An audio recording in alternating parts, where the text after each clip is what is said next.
think we'll get started.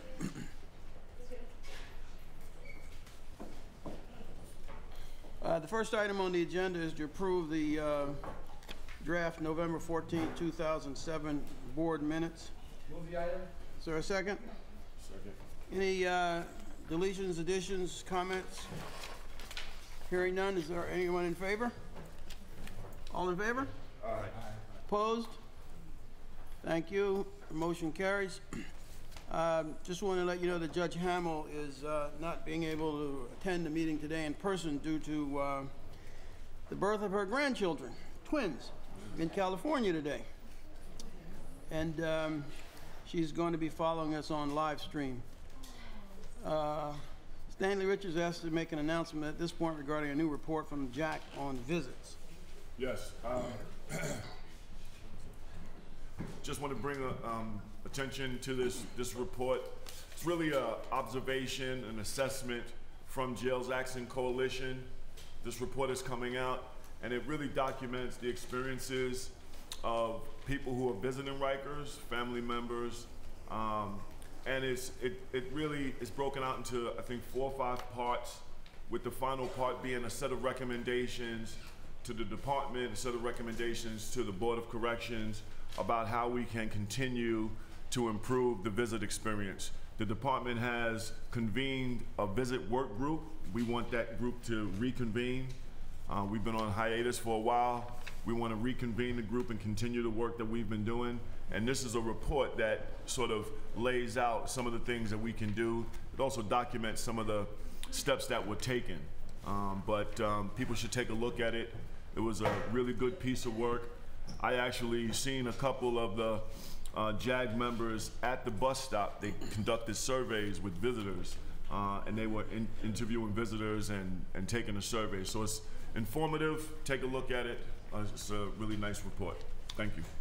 Thank you, Mr. Richards. The next point on the agenda, we're going to have now public comment on the 5 variance votes scheduled for today. We have 3 requests from Health and Hospitals, and we have 2 from the Department of Correction. We'll begin the variance section of the meeting now with a public comment. We ask the speakers limit their comments specifically to the variances on the agenda and to 3 minutes each. The board will have an additional public comment period on all other matters at the end of today's meeting. The iPad on the stage will tell you how much time you have left. The first speaker is Jennifer Parrish.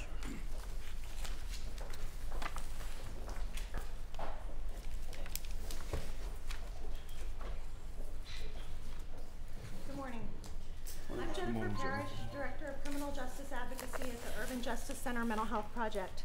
First, I'll address the department's waiver request, 7-day waiver request. It's encouraging that the department has used this sparingly and that the board has reviewed the circumstances of each waiver. However, the department's failure to report the information the board requires is troubling.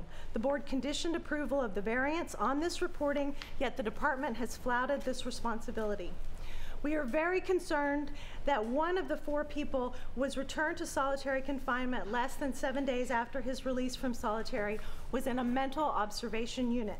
These units are for people who need a higher level of mental health care than is provided in general population. Despite health staff determining that this person needed such treatment after the time he spent in solitary, he was returned to an environment that's proven harmful to people's mental health and appears to have been harmful to his health. The board's rules require that people with serious mental disabilities be excluded from solitary confinement and give the medical staff the authority to bar a person from placement there if the assignment would pose a serious threat to the person's physical or mental health. From the board's report, it's not clear what role Correctional Health Services played in the decision to return this person to isolating and torturous solitary confinement. The individual is not the only person who was transferred from a mental observation unit to solitary. According to DOC data, from April to September 2017, 11 people were admitted to punitive segregation at GRVC from a mental observation unit, and that does not include the 25 people who were on mental observation units before their admission to restrictive housing units. Given that almost all of the people on mental observation units are diagnosed with a serious mental illness, it's very concerning that so many were transferred to solitary and suggests that the department and CHS are not in compliance with the board's rules. We ask the board to request information from DOC and CHS about individuals who are transferred from the mental observation units to punitive seg, including restrictive housing units, and review these cases to determine compliance with the board's rules. We oppose the variance request and ask you to vote against its extension, but if it is granted, we encourage you to condition the variance upon a requirement that Correctional Health Services document that it has assessed any person returned to solitary during the 7-day period and determined that solitary would not pose a serious threat to that person's health.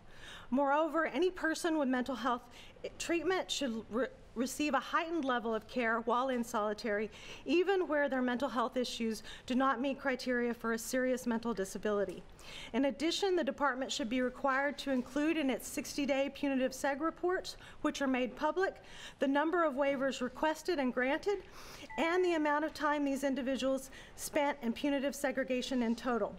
Currently, these reports only include information as the date of the report, and all of the last 5 reports indicate that no one was in punitive seg for more than 30 days as of the date of the report. I just want to speak for a second about the two of the other variances. Okay. Thank you for just a minute. Commingling, we oppose that variance request for the reasons stated in the children's rights testimony. And regarding the variances requested by CHS, we agree with the concerns that New York Lawyers for the Public Interest will voice. Specifically, we encourage you to begin rulemaking on the 14-day psychotropic medication prescription schedule. Although this variance was granted in 2005 and has been repeatedly extended, that's been done without public scrutiny or the board's evaluation of whether it meets the mental health treatment needs of incarcerated people. And given that CHS reported that 28% of the people scheduled for mental health encounters were not seen, and all of the problems documented about sick call, we believe that this practice should be subjected to the rulemaking process. Thank you. Excuse me, Sarah. I just want to thank you for this too. I look forward to reviewing this. Okay, thank you. The credit goes to many other people. Thank you. Thank you, Ms. Parrish. Next speaker is Ruth Lowenkron.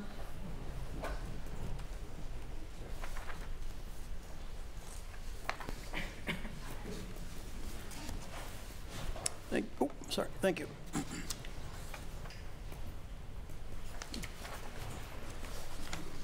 Good morning. I'm Ruth Lowenkron. I'm the director of the Disability Justice Program at New York Lawyers for the Public Interest.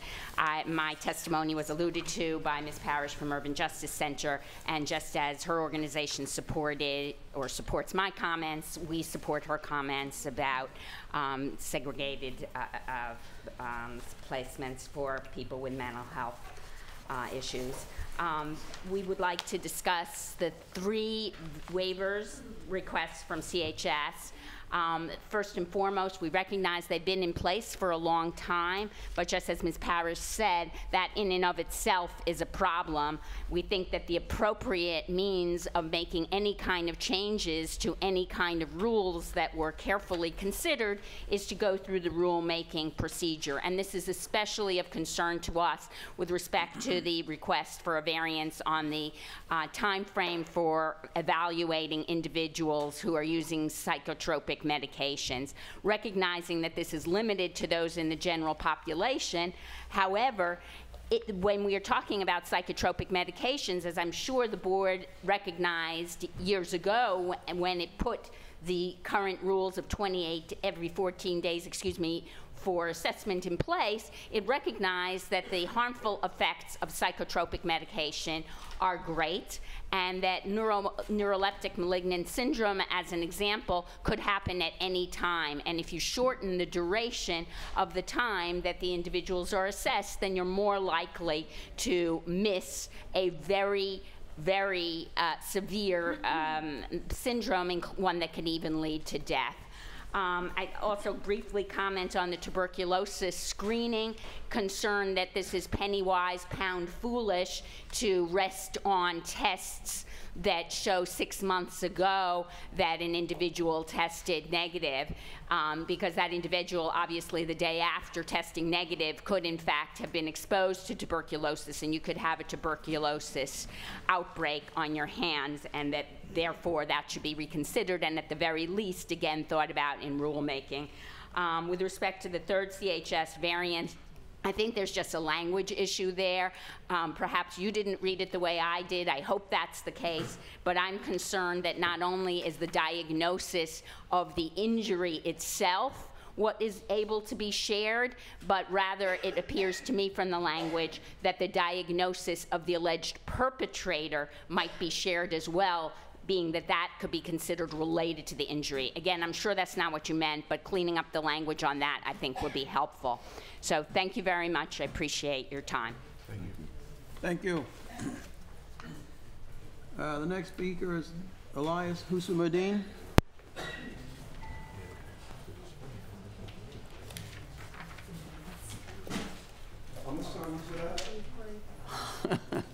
Three minutes. With a waiver possible. Thank you. Sure.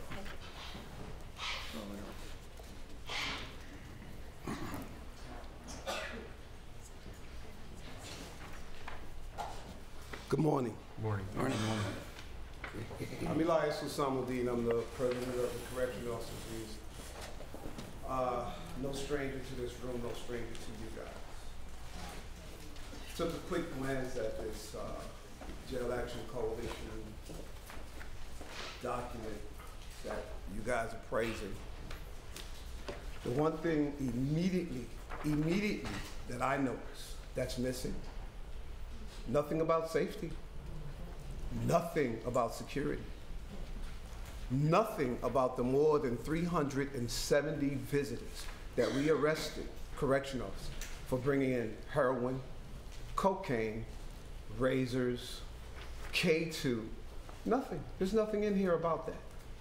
There's nothing about more than 370 visitors that we arrested. Nothing. So how can this be an accurate, complete picture? And for you, as an agency, Board of Correction, to sit here and say, hey, this is great, this is wonderful, you should be ashamed of yourself. I usually try to come up here and be as civil as possible, but you guys are killing us. The booklet that I just gave you, it consists of more than 700 actual complaints of correction officers / staff, urine, feces, stomped out. It's in there. You want the complaints, it's in there. You want to know what you should be talking about or thinking about during rulemaking, it's in there. I glanced at this. We're talking about sexual abuse, visitors being sexually abused. Do you mean when they come up and we have to search them to make sure that they're not bringing Oxycontin, to make sure they're not bringing a razor, to make sure they're not bringing in drugs? That's what you're considering sexual harassment? Is that what you're talking about? We have more than 8,000 cameras throughout this agency. It's no problem for the commissioner or anyone here to know whether an officer is doing something wrong. And we all know exactly what happened. Do you know what happened to the more than 370 visitors that were caught bringing in drugs and weapons? Nothing. They were taken to the precinct and given a DAT, and the very next day that same visitor was on the visit visiting another inmate. Do you think that is normal for one female visitor to visit more than 10 inmates in a month? What, she knows them all? I don't see that in here. Listen, as far as the Jail Action Coalition is concerned, as far as the union is concerned, your legitimate issues and legitimate gripes are our legitimate issues and our legitimate gripes. We're not arguing with you on that. But for you, and for you, this group, this agency, to continue to allow people to come here and talk about New York City correction officers as if we're not professionals, as if we're not peace officers, as if we're not just as every other agency or every other corporation in this country, it's freaking sad. It's sad. I mean, Richard, come on, brother, stand. This is what you open it up with? Oh, this is a wonderful document from the Jail Action Coalition, and the only thing they're doing is bashing correction officers? You're okay with that? Jimmy, Perino, you're okay with this? Are you guys, ma'am, are you okay with this? You can't be okay with this. We're trying to run a jail system, and we can't do it unless the jail is safe. And we can't make the jail safe if every month we got to come here, the commissioner as well, and fight with you people about safety. Come on, we got Brianne Hamill who sat up here on the stage and said she didn't see anything wrong with a visitor wearing a mini skirt on a visit. Is that somebody who had any idea of what a jail is about? Of what running a jail is about? People, y'all have to stop. We're not social services. We're not running social programs. All of the things that you want to do for these inmates, do this for the inmates before they get locked up. Do it for them before they get arrested. How do you advocate to spend $11 billion to build new jails and at the same time say you care about the Black and Latino? Do you think they need another goddamn jail? Or do you think maybe they need another mental health facility? Or do you think they need another job training facility? Please stop endangering the lives of correction officers and civilian staff and inmates. Stop. Everybody behind bars deserves to be safe. And you guys are not doing enough. And I'm sorry. You know, I don't mean to stand here and browbeat anything. I'm saying to you, my safety, our safety, is at risk, and it's important. And we can't continue to have people who have no idea of what it means to run a jail dictate what should be done in the jail. Every month you bring the Department of Correction up here, more than 4 or 5 of y'all are appointed by the mayor. She's appointed by the mayor. Every month you bring the Department of Corrections up here and you beat the shit out of them. You beat them in their head. All of y'all are appointed by the same person. What kind of political con game are we playing? This is a political con game. And it's not fair to the men and women who don this uniform every day and go into these jails and do everything we can. We're no different than anybody else. Yes, we have flaws. Yes, we make mistakes. Yes, sometimes we screw up. But ultimately, we do one hell of a job. I mean, last year we took custody of what? 65,000 inmates. There are 47,000 people who get rearrested every year regardless of what anyone says. All I'm saying is safety and security is our #1 priority. Stop trying to make this agency do something that's going to make it unsafe for us. Stop it. Thank you. Just one comment. The Board of Correction has not read, or it certainly has not endorsed, because we haven't read it, the Jail Action Committee report that was just mentioned by Stanley Richard. We were only making a point that it was available, and I guess Stanley had reviewed it, or at least received it. But this is no endorsement from us. This is no comment, positive or negative, about us, from us, with respect to the report, because we haven't seen it. Can we go back to the tape and see what Michael Reagan just said? Michael Reagan and President Can Elias. we go back to the President tape? Elias. I mean, the fact of the matter is, Mr. President. there's nothing in here. You want those- Wait, hold it. Nothing in here You want those that has sentences in this anything room? to do with the safety of running Okay. jail. No, hold on 1 second. We understand that point.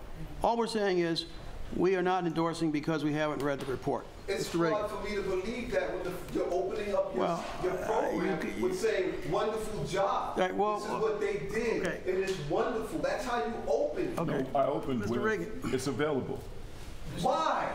Because it is. I think. Because it is. Come on, brother. It's available. Let's be real here. No, you people are not being real. No, let's be You're real. not caring about New York City Correctional. Mr. Hassamoudi. All the inmates, you don't care about us. You only care to promote your program. You only care to promote what you're here to promote. Okay, thank you. You've had your chance to speak, so we understand, and any other comments you on the record you want to submit certainly will be accepted. Thank you. Is there? Yes. President Elias, you are no stranger to this room. You're respected and appreciated in this room. We were given this about 1 minute before. I have not read it. Then why talk about it? Because it was Why given, and talk I about have something good that you manners. just My mother received gave me 1 good minute manners. ago? It was not meant to be disrespectful to you or your organization. Mike, I'm not saying you're being disrespectful. That's not what I'm I saying. haven't even, no one's read it. We just said, So then Sarah why was sit here and up said, here thanks and for showing us promote this. it? Why promote something that you just got in your hand I a wasn't minute before you promoting sat anything down? other than accepting it. I mean, what type of logic, what type of rationalization is that? Thank you, I Mr. just got it a minute ago. Then why speak on something that you just got a minute ago? Thank you for your comments, Mr. President. Thank you. If I may just add, President Elias, you know, I have listened to you on several occasions and I've appreciated many of the points and the concerns that you've raised. I think it is unfortunate when you paint us all with one brushstroke. I have never even seen this report. I have just heard about this report for the first time. I will add that if you look at my attendance and participation on this board over the course of several years, you would find that on many occasions I have spoken up for the correction officers, sometimes to the detriment of my own well-being. So you should not stand here with credibility. If you want credibility, you cannot paint one brush stroke on this entire board. It is offensive and it's incorrect. So I will continue to listen to the issues. I have talked at length before about the competing interests and the concerns, and how at times I have worked hard to try to understand this Department of Correction and the challenges that it presents. I've tried to understand the positions of the correction officers. So I take great offense. I will continue to listen to you. This is not about me. I will continue to listen to you. I will continue to listen to the issues. But I want you to know that you are not going to be heard and you're not going to be respected if you treat all of us with one brushstroke. This correction officer has done everything we can not to be offensive to you people. You are offensive. And your feelings. The fact of the matter is, regardless of what you say, in private or in public, you sit up here and you vote very different from what you say. The fact of the matter is, more than 2,000 correction officers have been assaulted in so many different ways, and nothing is coming from this board as far as your rulemaking. So I apologize if I offend you people, but by God, I'm going to continue to offend you, because right now, as you're sitting here talking about this jail action coalition literature, there's a correction officer having piss and urine and feces thrown on him and thrown in his mouth and in his face. So I don't have the time to try to treat people with kid gloves because nobody's concerned. I got a correction officer, 7 stitches Mr. across Hosowitz, his face, 7 stitches across his forehead. I think and we need there's to move on to the nothing next coming point. from this board except things that are coming from the advocacy group. I think we You need to guys move are on to the nothing next but an point. Advocacy group. Thank you. And if I've offended you, I am sorry, Okay, but it's a reality of Okay. what I deal with my member in our world, which is the Department of Correction. I think we need to move on to the next point. Thank you. Al Craig.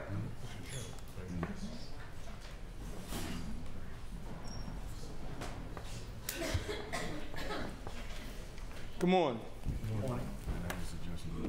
Wow. I only got 3 minutes, so I'm gonna keep it brief. I'm piggybacking on everything he said. I've come here for the last 3 years now, and we've had private meetings in which we talked about safety, and each time we've done it, all you've done is lip service. You sit here every month, and we talk about these, and I say this, you talk about the advocacy groups, and while you're offended, we're very offended when we have to look in the face of officers and inmates who are slashed and have to risk our lives to save them from inmate on inmate violence. And every month you come up here and you beat this lady. Well, actually, she doesn't step up too often because I guess she learned that this room is not so civil. And you come up here and they go back and forth and it's an assassination. You know nothing about corrections, nothing. You won't listen to the people that know it. You continually sit there and tell us how respectful we have to be. I mean, the nerve of you, you don't even come to meetings, Mr. Safer. So for you to say you're offended, I understand that you're a wealthy man and this is a hobby for you, but this is no hobby for us. And while you're sitting here with this smug look on your face, like he said, officers are getting beaten. And I'm not sorry that you're offended. I'm offended that we come here and we begged and pleaded and sued and all this other kind of stuff to get your attention, to let you know the services they supposed to get, nobody's trying to stop it, but this is ridiculous. You have a duty. This is not a hobby. I know you all got real jobs. Do everybody a favor. If you can't do something about safety, leave, quit, resign. Because you're doing nobody any favors. And I could say things that she probably can't say because, like he said, she's appointed by the mayor, but I don't have to do that. The reality is, to come here and pigeonhole her, and you got this lady coming up here talking about mental health, they can't be in punitive sex, put them in a hospital. Put them in a hospital.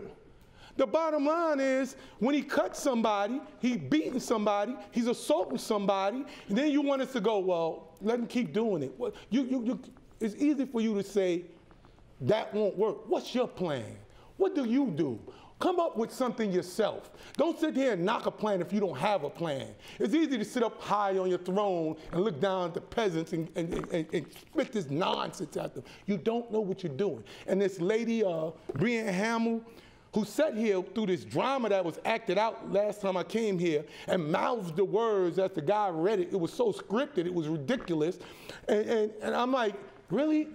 You're not an advocacy group. And I know this time is running out. You're not an advocacy group. Do something. Like somebody told me, a friend of mine, Officer Bazemore, said to me about the union. You're the union, do something. I'm saying, from me to you, do something. Thank you very much. Thank you. Next speaker is Tony Hurwitz.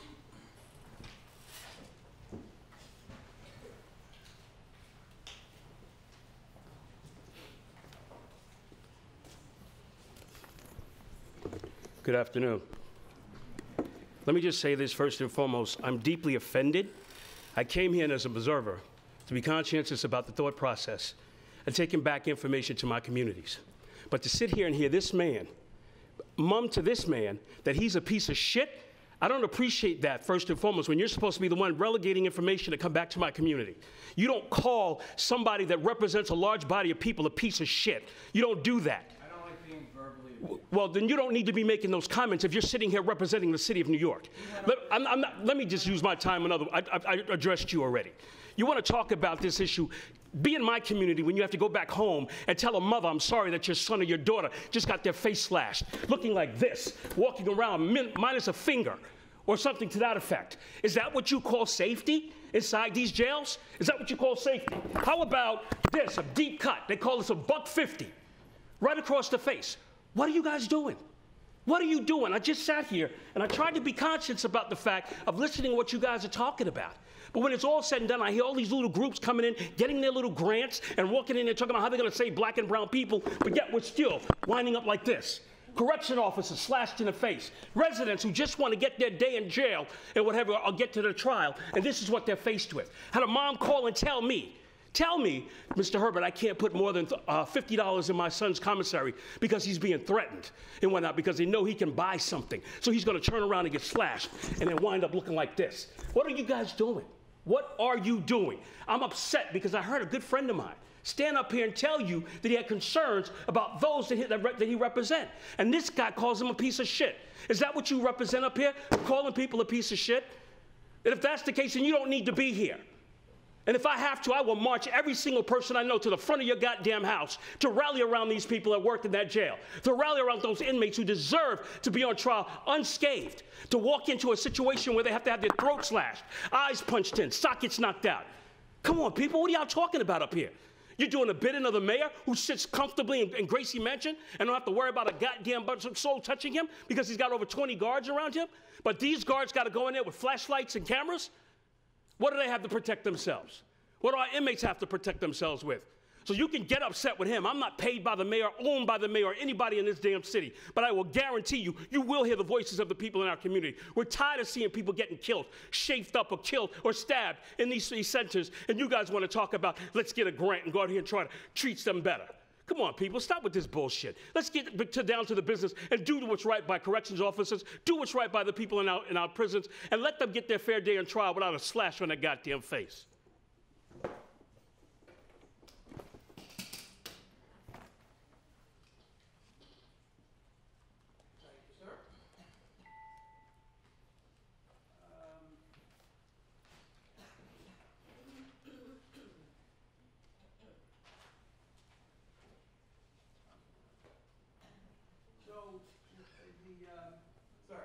Next item on the agenda, the Correctional Health Service variance requests.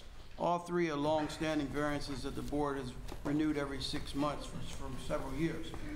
In 2017, the board voted unanimously to prepare to integrate these variances into the minimum standards. The first variance is to allow psychiatrists to see and evaluate stable adult patients on psychotropic medication in general population at least every 28 days, rather than every 14 days. This variance was first granted by the board in 2005 and has been repeatedly renewed. CHS requests 6 additional months on this.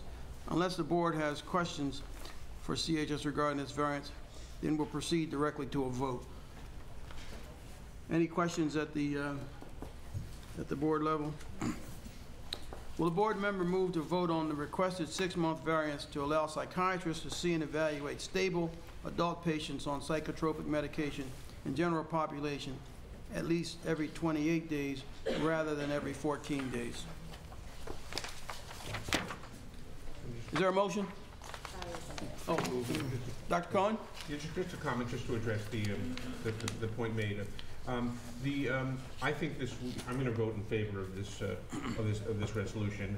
Having an immediate 14-day, having immediately continuing medication for people on medications, having a 14-day evaluation for every person, and then deciding that they're stable to 30, I think is safe.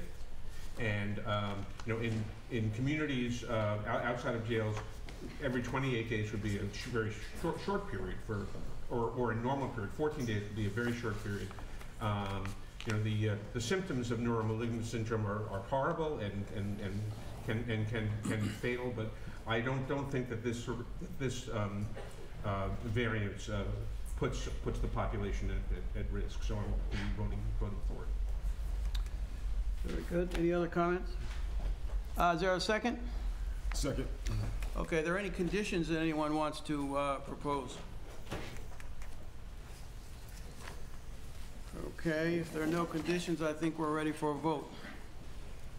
Mr. Reagan? Yes? Dr. Safier? Yes. Mr. Perino? Yes. Can't see who's next. Yes. Rich? I'm here, Dr. Brent? Yes. Yes. Yes. Yes. I'm in favor. Thank you. Motion carries. Second variance is to allow CHS to use either interferon gamma release assays or tuberculin skin tests for tuberculosis screening, and to exempt from repeat screening those prisoners who've had a documented negative test in the 6 months prior to their admission. CHS reports that they now have had many years of experience with IGRA, and it is a valuable and effective tool in controlling tuberculosis in the jails.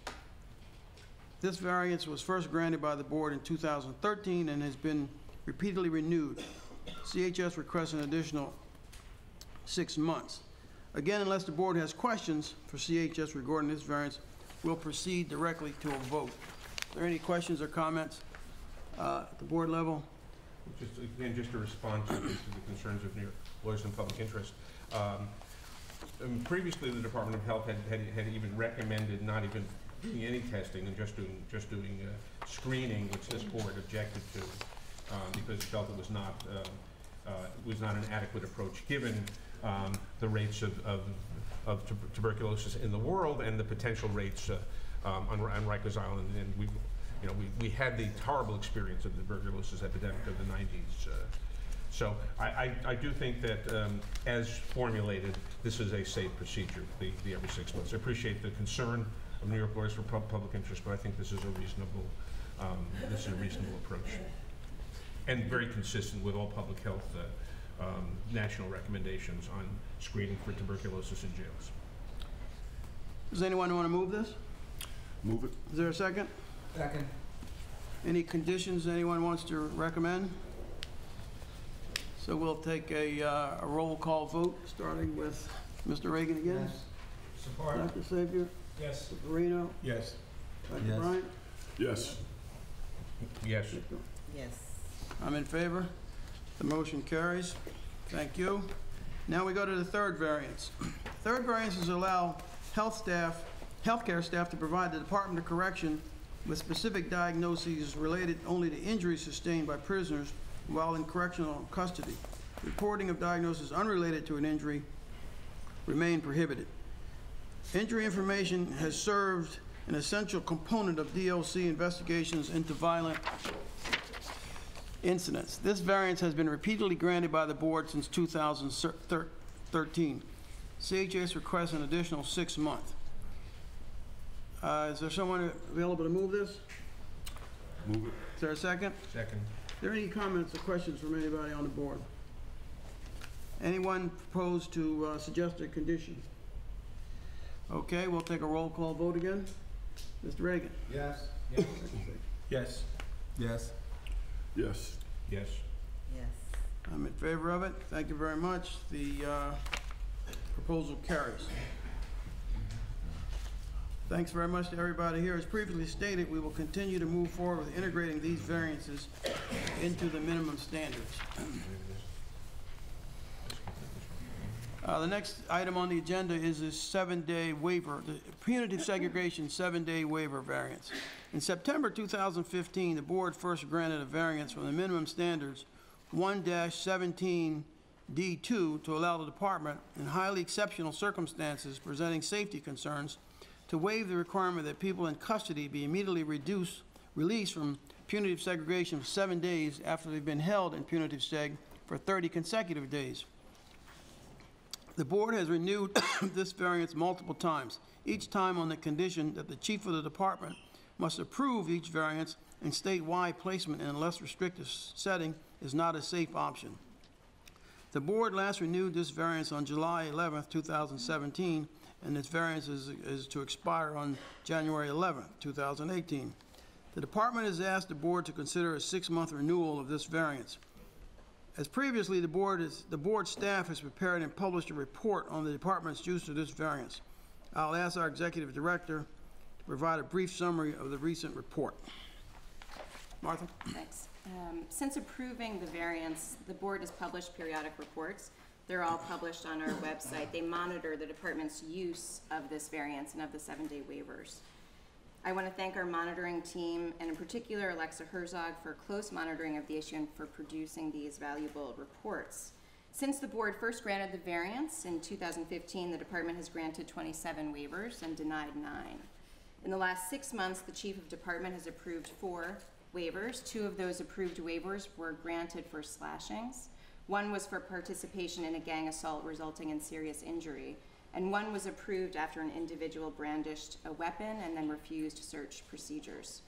Of the 27 total waivers that were granted, half of those were for slashings. The others were for assaults on staff, weapons contraband, and 1 for destroying DOC property. This data suggests that DOC is complying with the board's requirements on when and how the waivers can be used. The individuals who received 7-day waivers had spent extensive time in segregation during their time in custody, and they also had very long lengths of stay in DOC custody. On average, these individuals had spent 202 days in segregation during the current incarceration, and on average, they had been incarcerated for 517 days when they actually received the 7-day waiver. As required, the chief has approved each waiver and sent, the department has sent this documentation to the board in a timely manner. And currently, we're working with the department on improving compliance with the condition that the chief must state why a placement in a less restrictive setting is not a safe option. The Vera Institute's recent report on the department's restrictive housing practices similarly recommends that DOC determine if less restrictive housing might be appropriate prior to approving a waiver. The report recommends the department explain what other housing options were considered and the reasons why placement into less restrictive housing units were not appropriate. A variance condition today that is slightly modified makes more precise language, the board's intention and the department's intention, I believe, to looking at that issue. So we'll report back on progress on that change later, should the variance be approved by the board today. Thanks very much, Martha, for that update. Would the department like to comment at all on this variance request?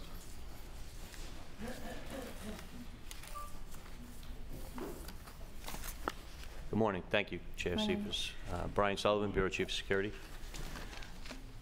I think as we heard earlier in the public comments and from Executive Director of the board, this variance has been used sparingly and has always been necessitated as a response to a critical security concern. We've worked closely with the board to develop the appropriate procedures for the chief's outlining of the reasons that an alternative option is not available, and we hope to continue to advance that as specified during those remarks. Thank you. Any comments from the board? Yes. Yeah, Marino.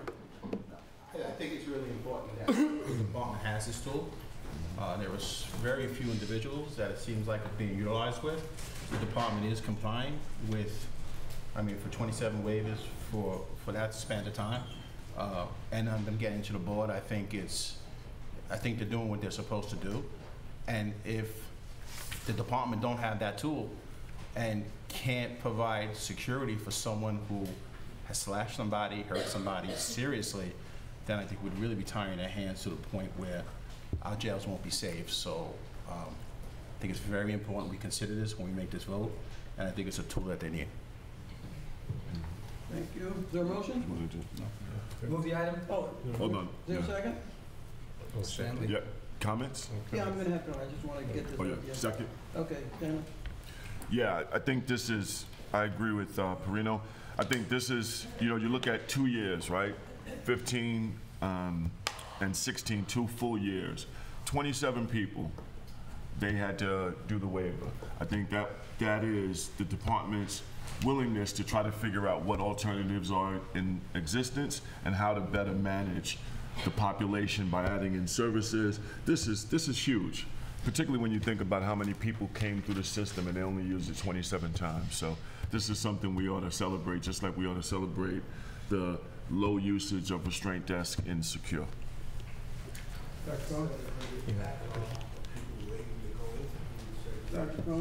Yeah, I'd like to comment on this request for variance. I think that it's great that it is used infrequently, but its use does result in people spending hundreds of days in solitary confinement.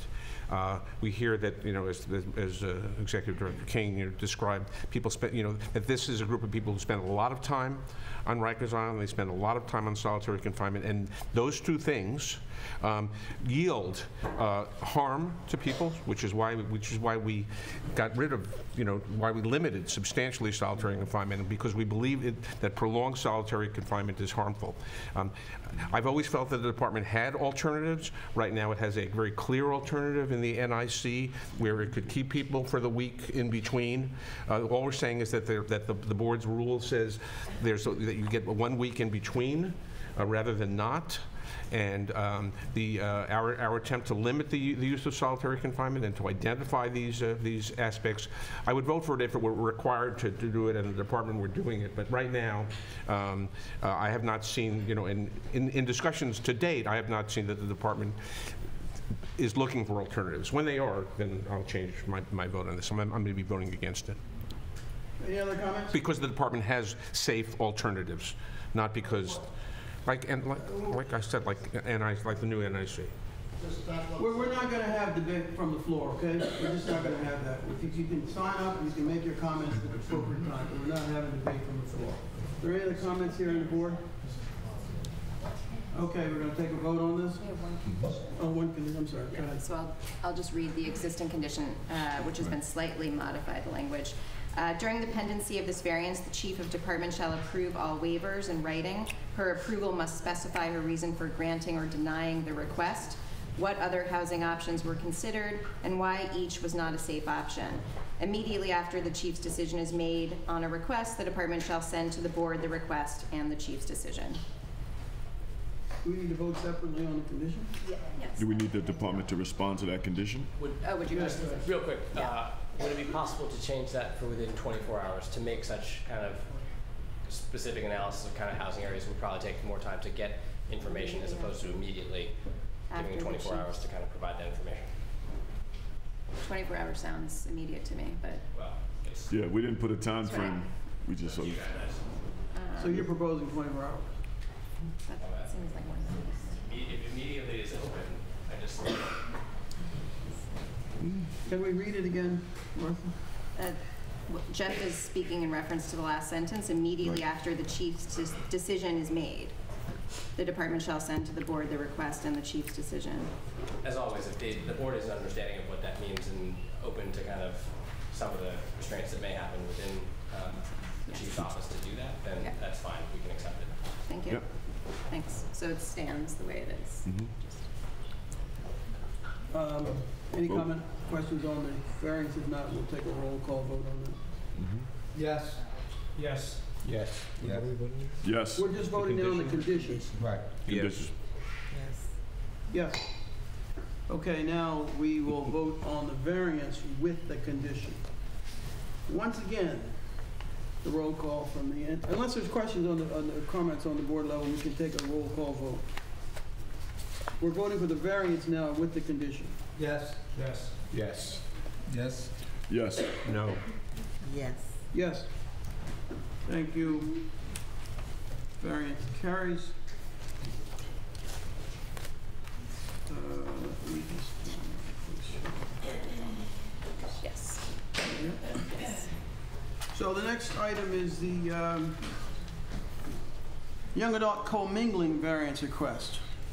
In 2015, the board created a unique category of inmates, young adults ages 18 through 21, who were to be housed separately and apart. The board also required the department to provide the young adults with age-appropriate programming. The revision was intended to reduce violence by segregating developmentally distinct age groups, providing age-appropriate rehabilitative opportunities, and conforming the board's minimum standards with the requirements of the New York State law and PREA. As of July 2016, 18-year-olds must only be housed with 18 to 21-year-olds. However, the rule has never been in effect for 19 to 21-year-olds. Since September 2015, the board has continually passed variances allowing the department to house 19 to 21-year-old adults, young adults, with adults. The board last renewed this variance in July 2017 to expire on January 13th, 2018. The department has now asked the board to consider a 6-month renewal of the variance, allowing for the housing of 19 to 21-year-old adults with older adults. They have additionally requested the board to consider amending the minimum standards to incorporate this variance permanently. There are currently approximately 875 young adult men in custody and 49 young adult women. Around half of the young adult men, including almost all 18-year-olds, are housed at GMDC, and the other half are housed in jails throughout the system. As you are all aware, the department has recently announced its plan to close GMDC by this coming summer. The board applauds the closing of this jail and the important step toward reform that it represents.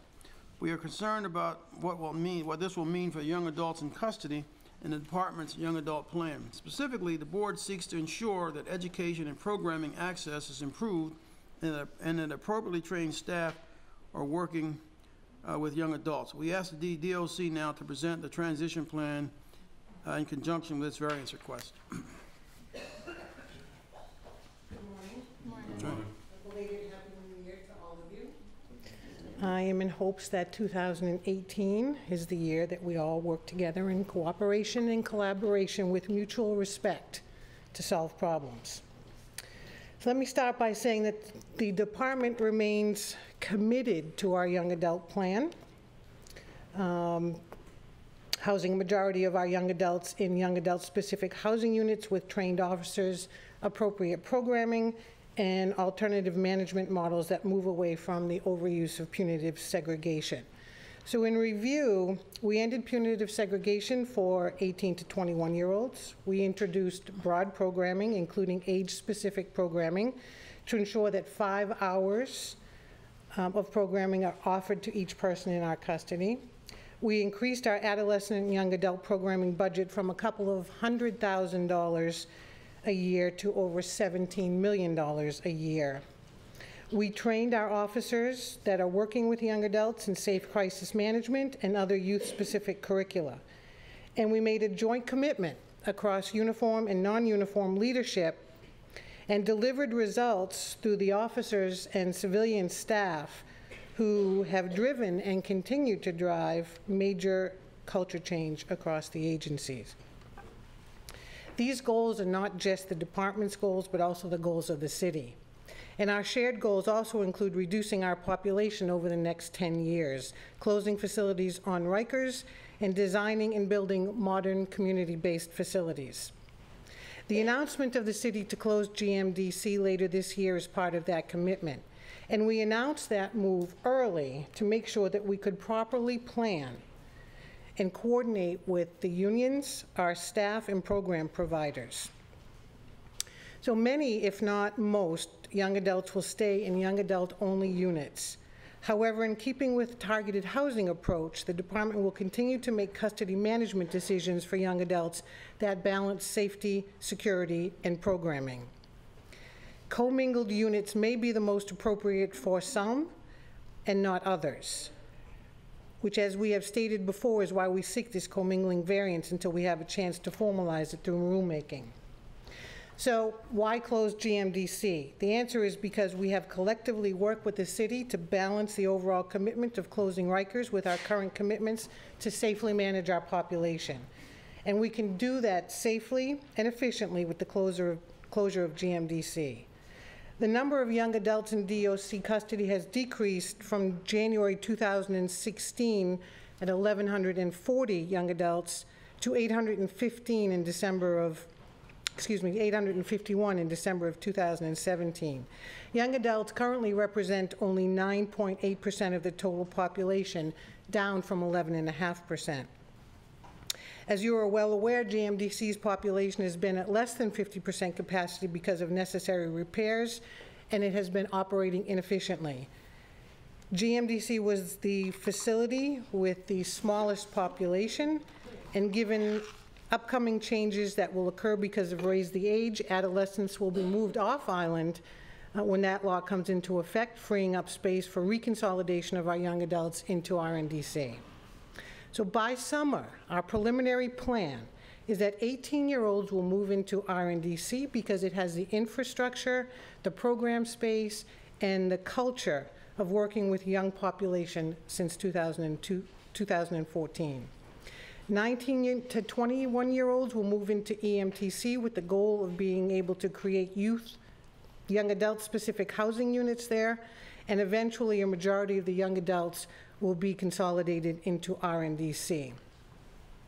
Our goal is to maintain programming levels in young adult units, whether in RNDC or EMTC.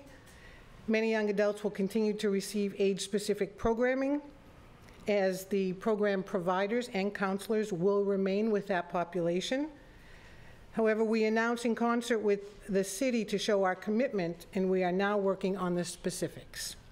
I want everyone to remember that the true value of GMDC's success since the summer of 2016 is not with the building, it's the staff. The staff at every level took a targeted approach to addressing multiple aspects of young adult custody management, which will continue in other facilities. So we will look at security, programming, specialized units, specialized programs as incentives, the programming space at GMDC, programming space at RNDC, health and mental health, and working with our staff collaboratively with the education staff and having community engagement. All of these staff working together is what creates the success for that population, not the building. Internally, the announcement of the closure will allow ample opportunity to more efficiently deploy staff, reduce overtime, improve working conditions across the board for all of our staff, increase training, catch up on in-service training that has fallen behind, speed up our Nunez training and our specialized training as needed and requested. We'll have a new class that just started this week that will be coming out in the beginning of the summer, allowing us to then utilize savings from the closing of the facility to significantly enhance our training efforts. Excuse me, Commissioner. So this will not affect head count? No. No. We are suffering no layoffs from this. Every effort will be made to allow those who want to continue working with this population to do so within limits of their union contracts. There will still be a young adult units only, where staff can continue to use the skills and training and culture change that they've experienced at GMDC. More staff available for post and high classification housing units, whether in young adults only units or others, will improve our results and increase safety for our staff and inmates. So while I make these remarks to formally explain our closure of GMDC, I also want to reaffirm our commitment to the plan, and we have no change in plans to the young adult program.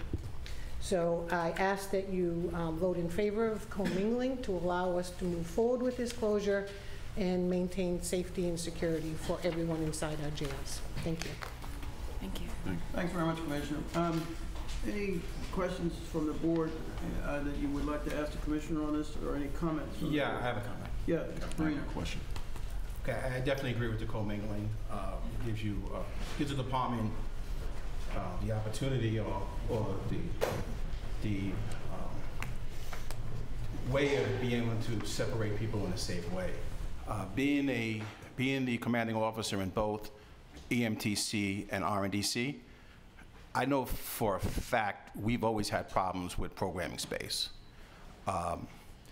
Being the chief, when we were developing GMDC, a lot of money, a lot of plans went into making programming space for young adults huge. Neither facility has the programming space that GMDC has. So I would like to see coming up to the summer plans on developing space for programming space in both RNDC and EMTC, because at this point, I don't believe that the programming space that's there right now is adequate for the amount of progress that the department has done in the last few years for the young adult population and trying to get our young adults going back into the community with the tools needed to not to come back.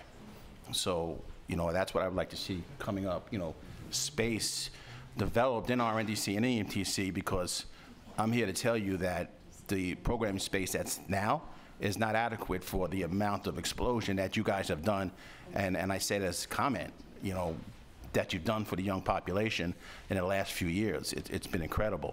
So I really think that, with the SCOC having to approve plans before you can even do construction and make space, I think someone should be aggressively looking into the program space that's needed to continue the program.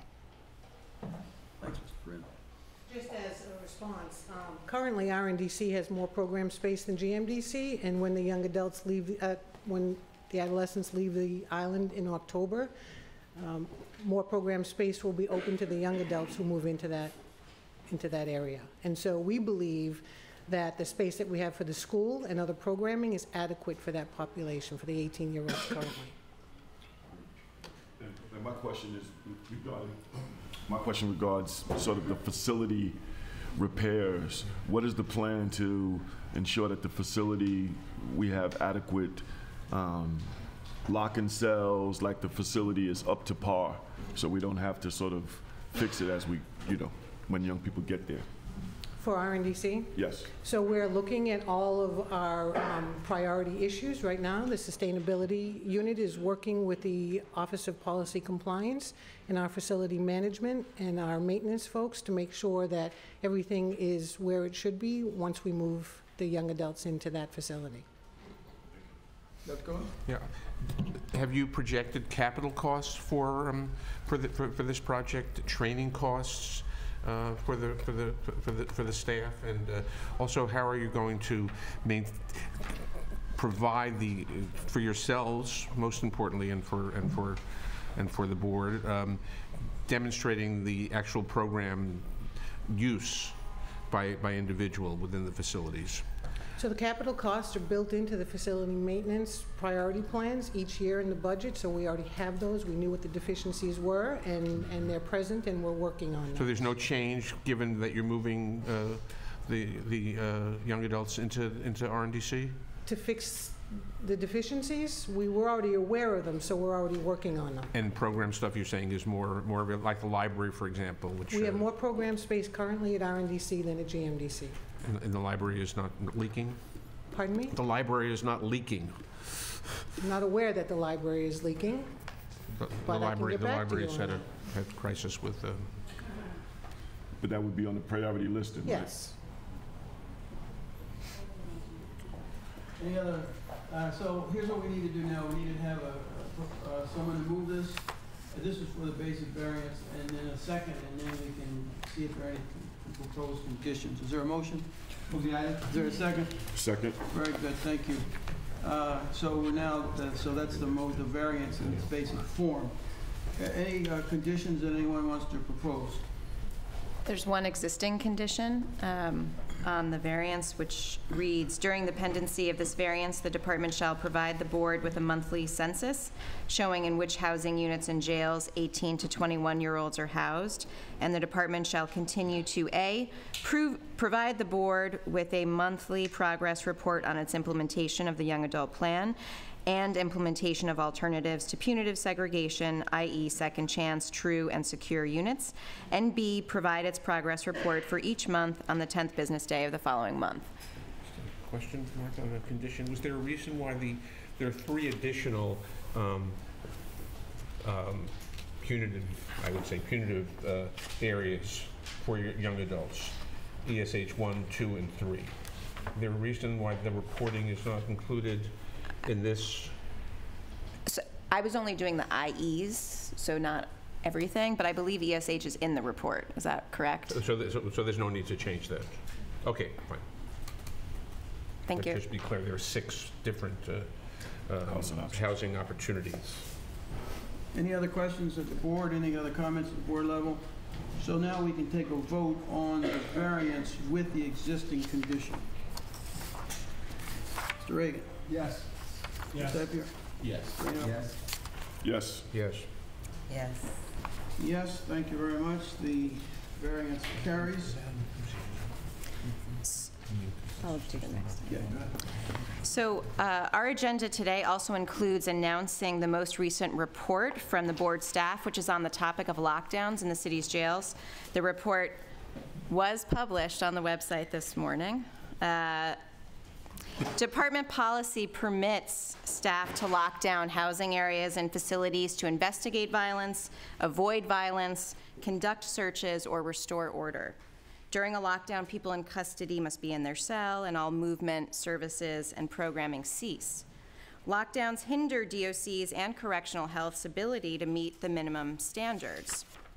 As a security response that impacts a large number of people, a large number of services, lockdowns also contribute to perceptions of unfair and excessive punishment, frustrations, and tensions in the facilities. This has been a priority concern for the board. Our monitoring staff often intervene on and note the barriers to minimum standards compliance and facility tensions caused by lockdowns, frequent lockdowns. Lockdowns and their impact are also the source of frequent complaints to us from people in custody, family members, and advocates. In today's report, you will see that while the city saw a 32% decrease in the DOC's population since 2008, there has been an 88% increase in the use of lockdowns. Other key findings include that there were close to 2,400 lockdowns in 2017. From 2016 to 2017, there was a 32% increase in lockdowns. OBCC was the facility both in 2016 and 2017 with the most lockdowns. In 2017, 21% of all lockdowns in the system occurred at OBCC. 4 facilities, RNDC, West Facility, OBCC, and Brooklyn House, more than doubled their lockdowns from 2016 to 2017. And uses of force, inmate tension, and inmate-on-inmate fights are the 3 top reasons cited for lockdowns in 2017. I want to thank BOC's research team, and in particular Fortuna Howe, Nashla Ravas-Salas, and Jim Bennett under Emily Turner's leadership for shedding extraordinary light on a topic that we often discuss with not a lot of data here in this forum. There is no other public analysis of the magnitude or the use of jail or prison lockdowns in the country. Using data in this report and future reports, we anticipate a very productive conversation with DOC about evaluating the impact of lockdowns.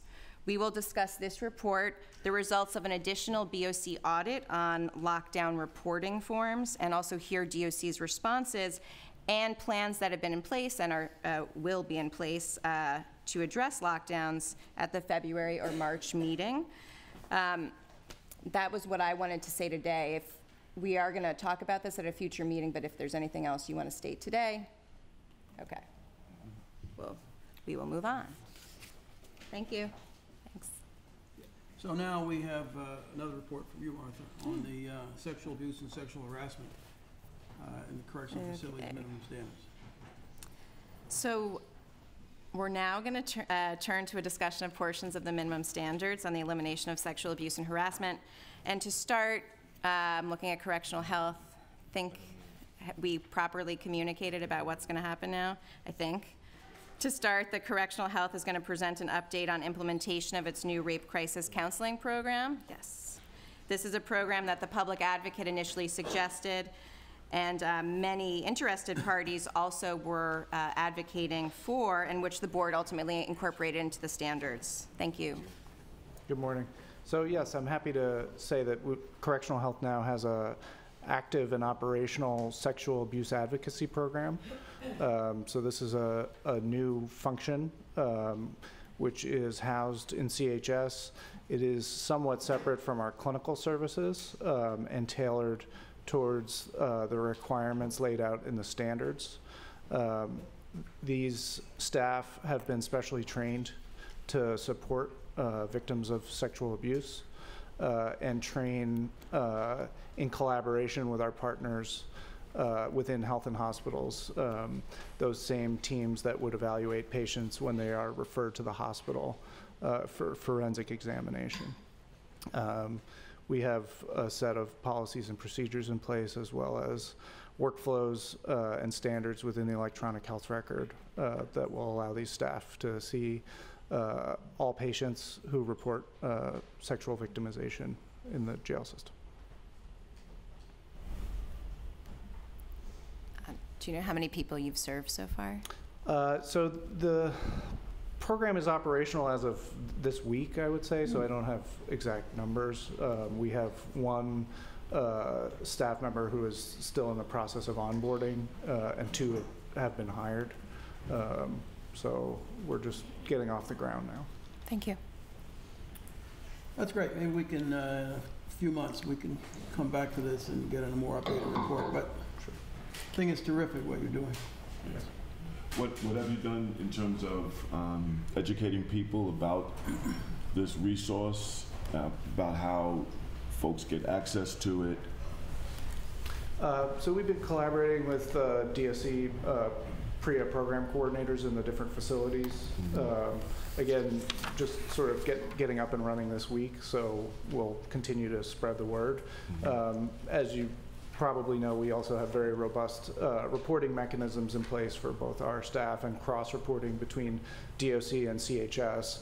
So each of those reports will trigger workflow for outreach for those patients.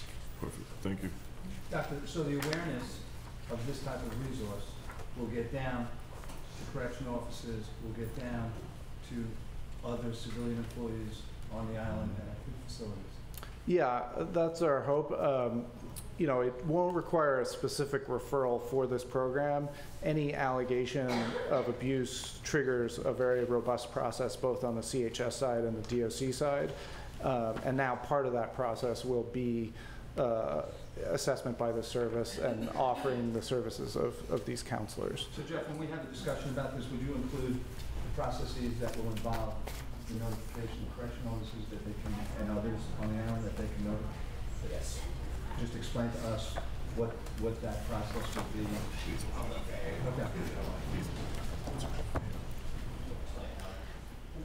I'm gonna.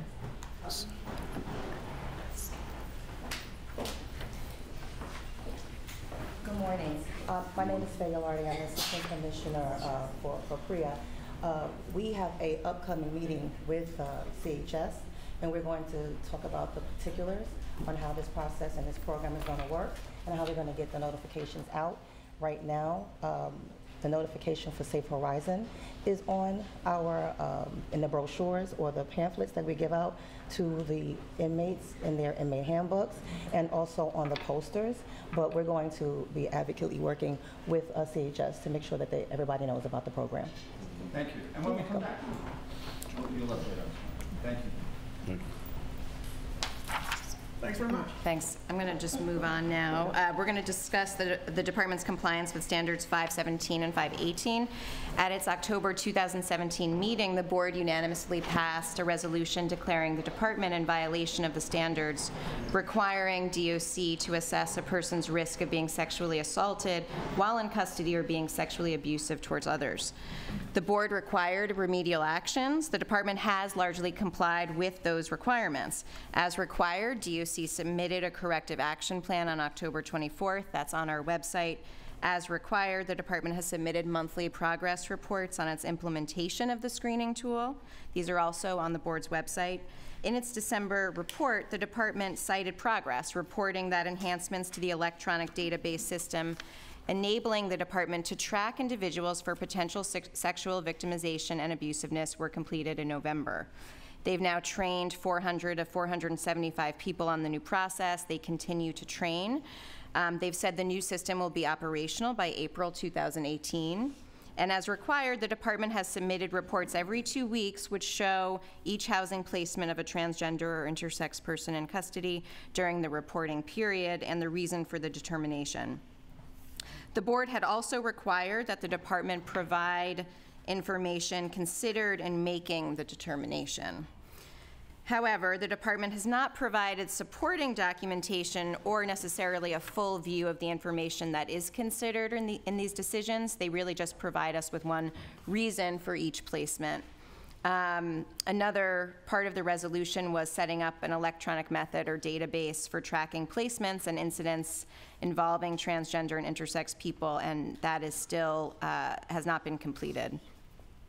As required, the department did begin weekly inmate council meetings in the transgender housing unit. The board also required the department to share information on staffing and training in the THU, which they have done. They reported on October 24th that the department had an advocacy group that previously provided training to staff in the transgender housing unit, and DOC did not have those training materials. They also said that none of the current THU staff had received the specialized training, and 4 of the THU officers were steady. So I wanted to give an update on the compliance with the resolution conditions, but we'll also hear from the department directly now about any updates on progress that they'd like to make in addition to what I've stated. And then board members can ask questions. Good morning.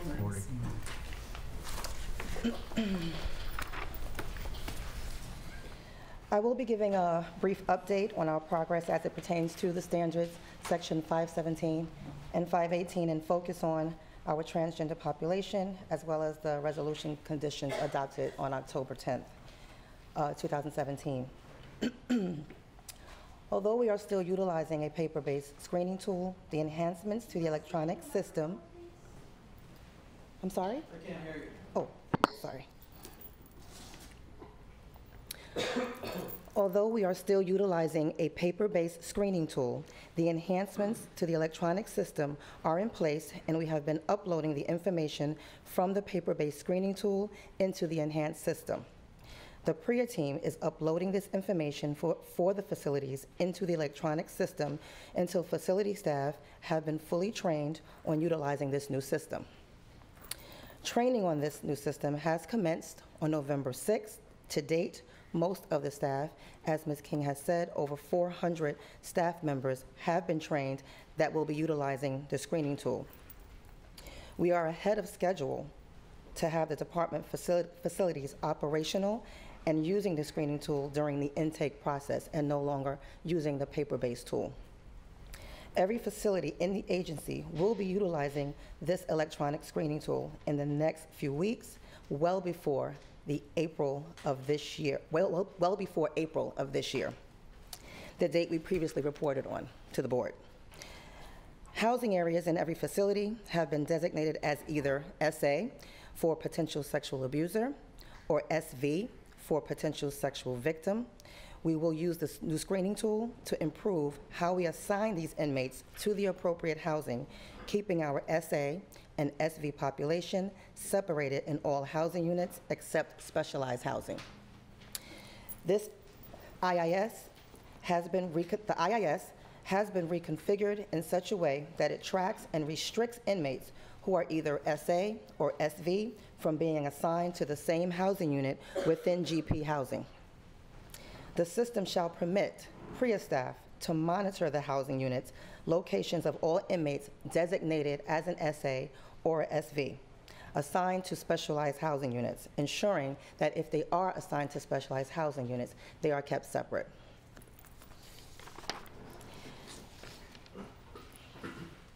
As Ms. King stated, we are in compliance with the board's resolution. A corrective action plan was developed and submitted on October 24th. On October 24th, we also gave the board information related to the transgender housing unit staffing and training. In November, staff that were steady at the time in the unit received the training, and we have another training planned for additional staff to include not only the steady staff in the unit, but also staff that escort for the transgender housing unit. As mandated by the resolution, the inmate council meetings have been conducted on a weekly basis. 3 monthly progress reports have been submitted detailing what progress has been made towards development and implementation of electronic screening tool. The last submission was on December 18th. Bi-weekly notifications on each transgender and intersex individual coming into custody have been given to the board, detailing the placement and the information considered to make the determination. We have a system in place that helps track the housing of our transgender, gender nonconforming, and intersex population. However, we are looking for additional methods and ways that will enhance this system, for example, an IT solution. As always, we are taking our PREA obligation very seriously and dedicated to making sure all the facilities are sexually safe. Our efforts to implement PREA require a lot of moving parts. Putting the process together takes time and work developing systems and putting them in place. It is a consistent and a constant work in progress to develop better systems and to put those systems in place. We remain committed to full compliance with PREA and sexual safety for all who come into our custody. You're welcome.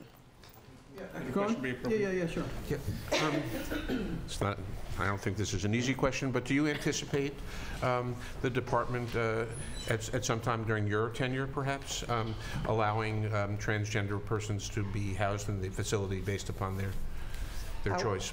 I will answer that by saying currently we are complying with state law as we've been instructed legally to do. What we're going to do in the future, yeah, I can't speak to right now.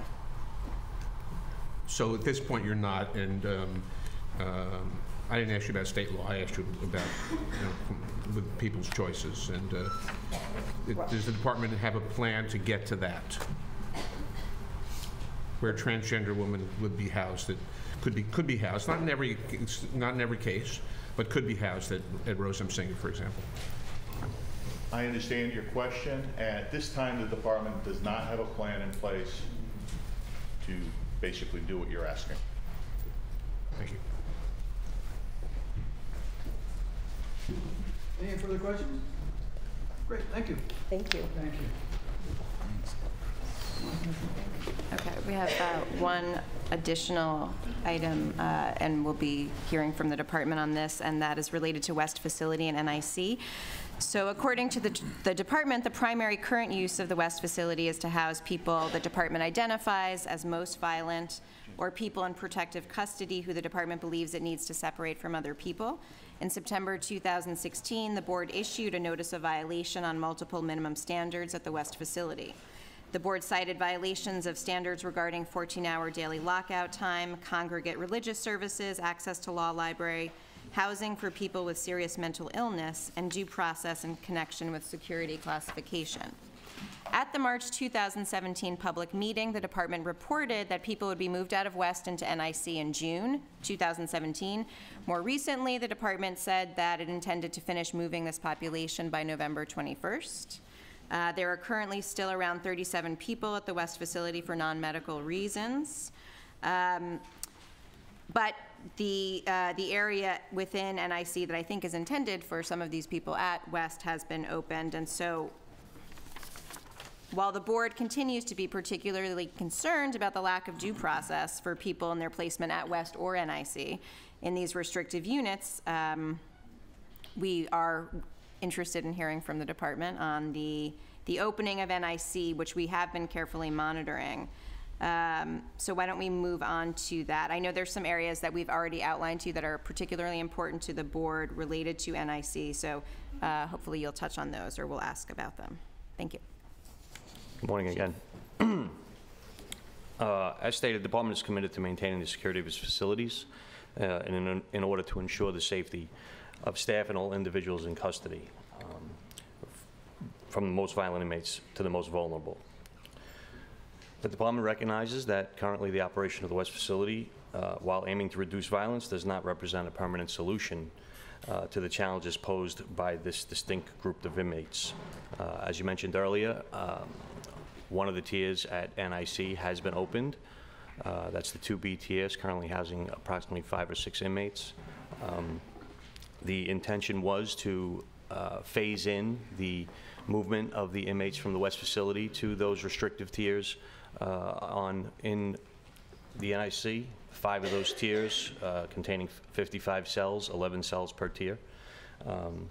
But as you're aware, we are awaiting some SCOC approval for some fire life safety concerns that were raised on the secondary gang release for some of those cells on the 2nd and 3rd floor.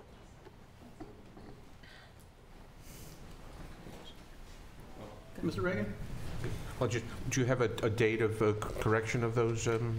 So currently, my latest information is that the SCOC will be reviewing the plans for the fire life safety approval at their January 17th meeting. So once that, if we get the approval, then we'll likely phase in those inmates 1 tier per week to 10 days until they're all. And that will be a redundant mechanism for unlocking the cells in the. Correct. Thanks. Good morning, sir. Good morning, sir. The West Facility was originally manufactured as a temporary building, right? The Sprungs are designed to have, I believe, a 20-year lasting life, yes. How long ago was that? Some time ago, but it's still obviously our only place where we have the negative pressure for cells for the CDU, and because of the individual... Because of its original intention to be used for tuberculosis. Yes. So, Stanley and I have been there. Many of the board members have been there. It is an aging facility, and I'm not a correctional, so that is falling apart. At least the units that Stanley and I have seen. Does it really make sense to put those folks in there? I've seen floorboards collapsing in that facility. Well, like I stated earlier, we recognize that that is not a permanent solution to housing these inmates, and that's why the plan for NIC was developed. Unfortunately, we've run into some recent... It seems intuitively challenging. These are some of the toughest characters, right? Yes. It seems, it seems unlike other facilities on Rikers Island, this is just a civilian saying this, that there are opportunities for weaponizations that there's like bad stuff. It's falling apart. It just seems intuitively questionable to try to do it. You know, maybe there are other sections of the building that I didn't see that are pristine and not. But just take a look at that. Absolutely. Thank you.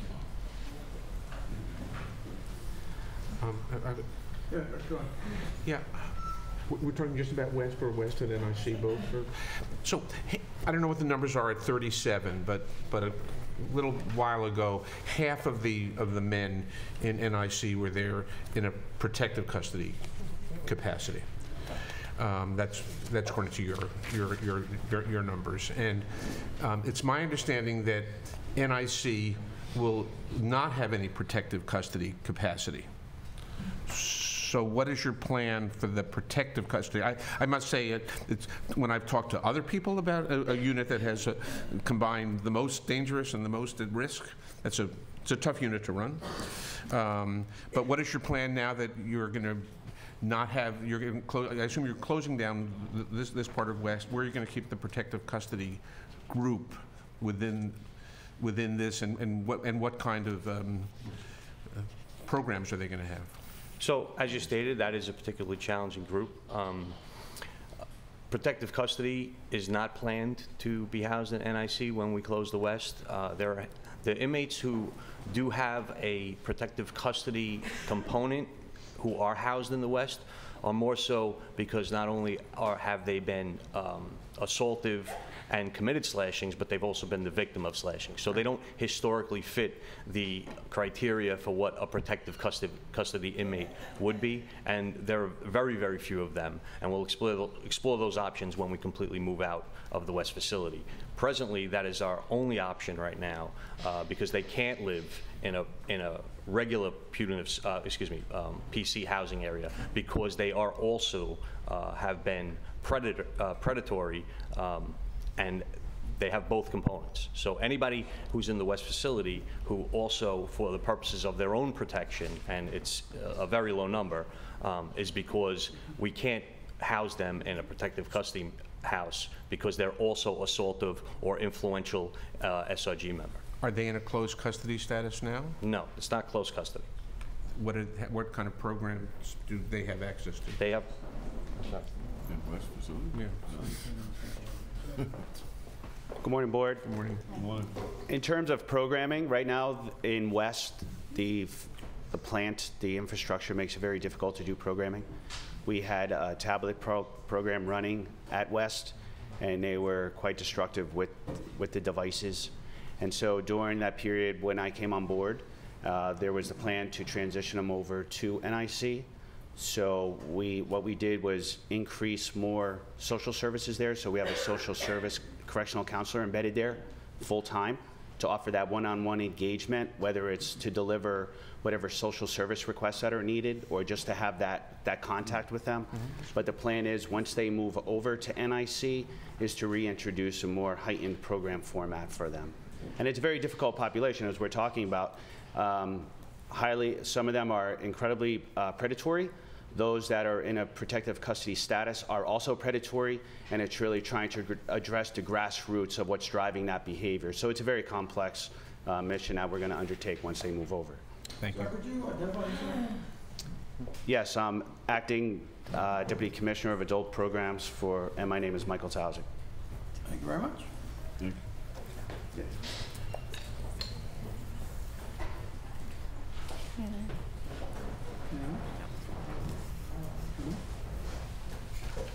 Thank you. Thank you. That's good. So now we are back to public comments. We have one statement before public comments. This is on the deaf thing? Yes. You want to do that? You want to do So I can find where we are.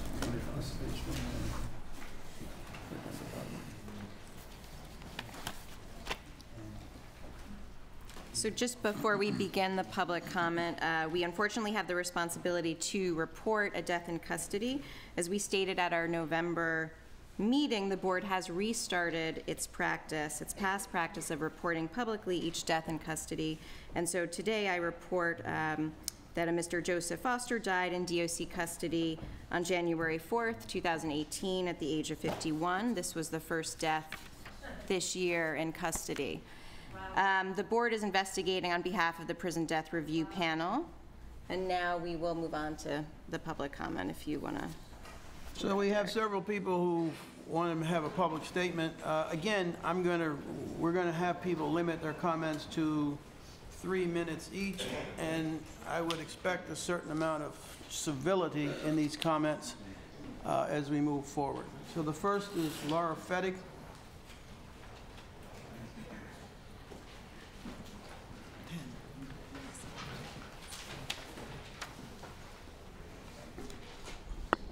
Hi, good morning. Can you hear me?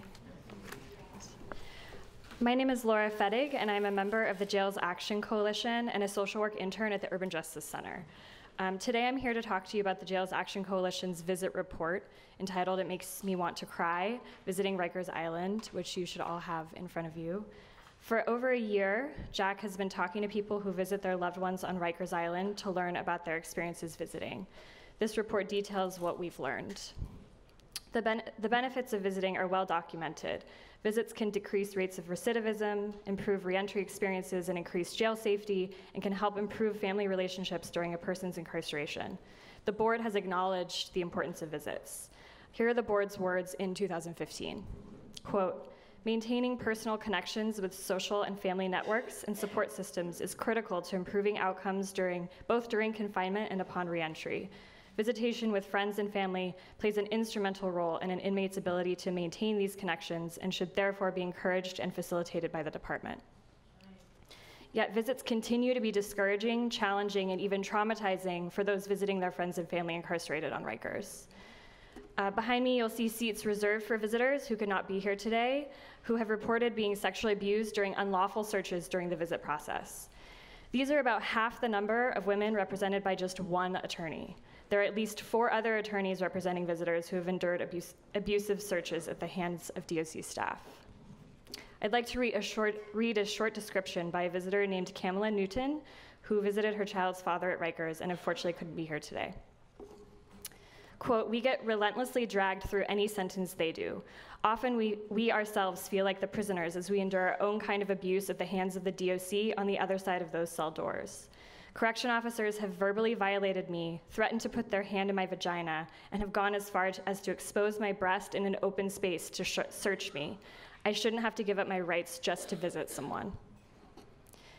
Abusive searches must end, but there are many other challenges visitors face in order to spend just an hour with their incarcerated loved one, including long wait times, rude and abusive behavior from correction officers, vague and inconsistently enforced policies, long commutes to the island, and an unwelcoming and uncomfortable visiting environment, including unnecessary barriers to contact between incarcerated people and their family members. Most of these issues become even more pronounced for visitors with children. In the board's own words, visiting is crucial and should be encouraged and facilitated. The Jails Action Coalition looks forward to hearing how the board plans to stop sexually abusive, unlawful searches and improve the visiting process for New Yorkers who visit their family members and friends on Rikers. Thank you. The next speaker is Umar Ali.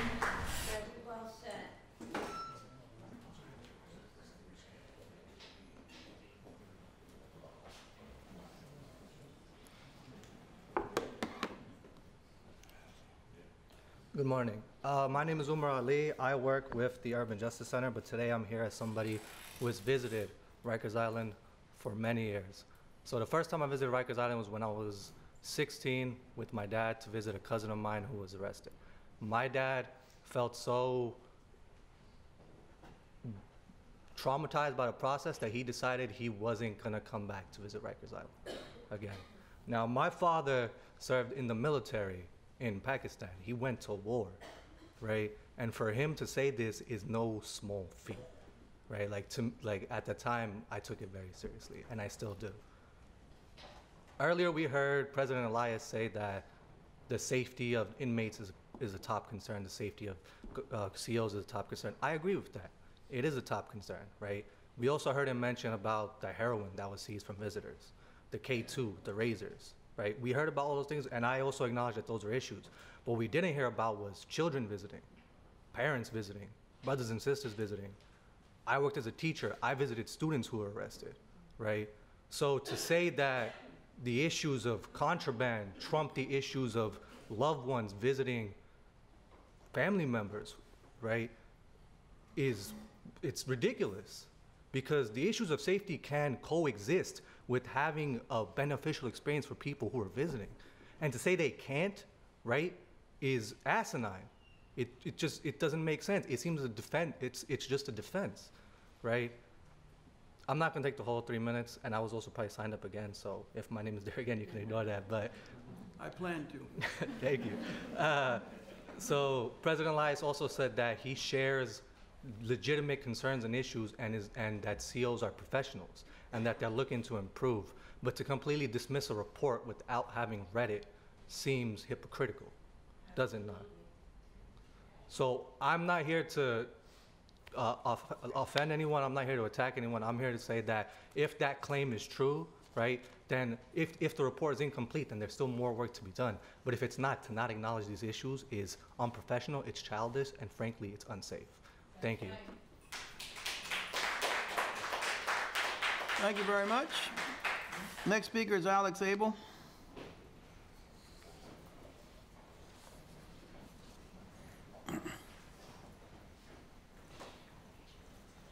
Hi, good morning. I'm Alex Abel with the Urban Justice Center and the Jails Action Coalition. I'll just be very brief.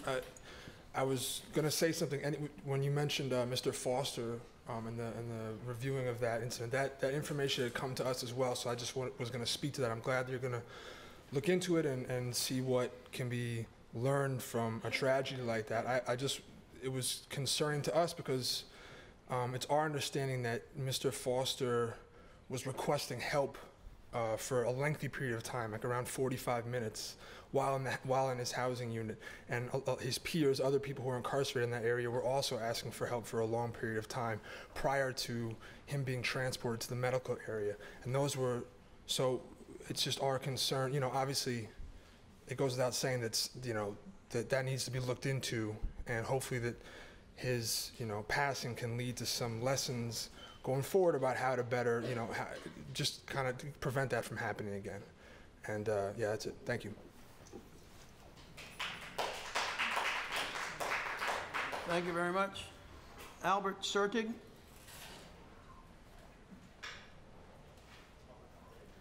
No? Sorry? Albert Craig, yes. Oh, Craig, sorry. Is that what I just said? I don't understand. Sorry. Let me address first the gentleman here. I too have been I've been in RNDC, I've been in C95, I've been in Brooklyn House, I've been in Manhattan House as a visitor over my lifetime too. It's not pleasant. You're 100% right. I don't think anybody that goes to Rikers Island or any other jail, whether it's this new state-of-the-art jail, is going to feel good about it either. Now, when you said about Mr. Hussein saying about he didn't read the report, the reality is that's not what he was saying.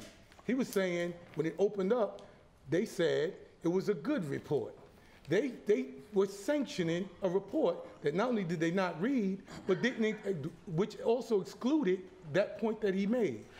But this is what I'm saying, right? It is amazing, right? We all sitting in this place. Nobody fears getting assaulted. Nobody fears getting beat. I hope not. I don't see any security. I don't want to get beat. And you, Mr. Safer, lost your cool. And you, Mr. Safer, please, this is my. Yeah, let's try not to let the personalize but you, Mr. Safer, used profanity toward Mr. Hussein, right? You weren't even physically threatened. So imagine how a correction officer feels when he's physically threatened. Imagine how he feels when somebody poses a threat. Now you with your nice suit and behind the desk, you're not threatened. So I just want you to realize that when you sit there and you call somebody a piece of excrement and you feel good about it and your excuse was he ran long, his time ran long. But me, Mr. Hussein is a very apologetic and a very humble man. I'm not. I am not. I'm going to lodge formal complaint against you because I'm not forgiving man. Good. Happy New Year to all. I wish you all a healthy and prosperous New Year's, as well as everyone in this room. I'm the attorney for COBA. I didn't expect to rise to speak today. The lack of civility exhibited by one of your members deserves at least censure. I'll give you until the end of the week. That's the first thing.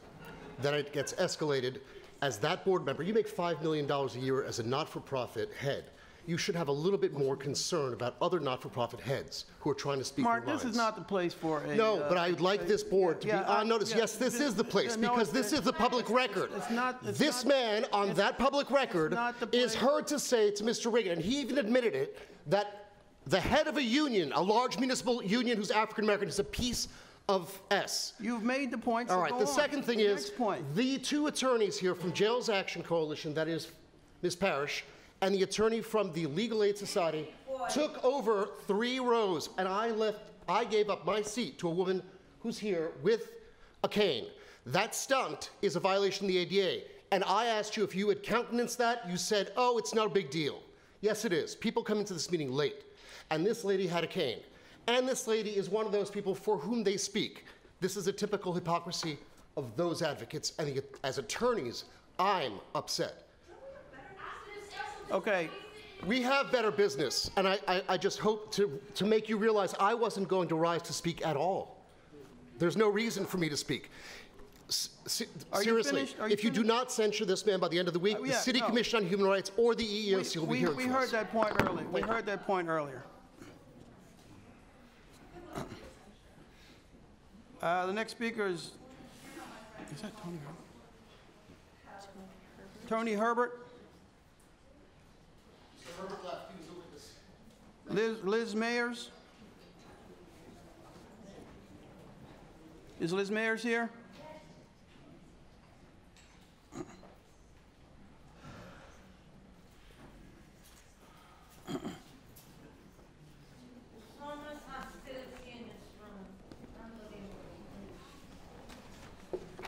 Good morning, everyone.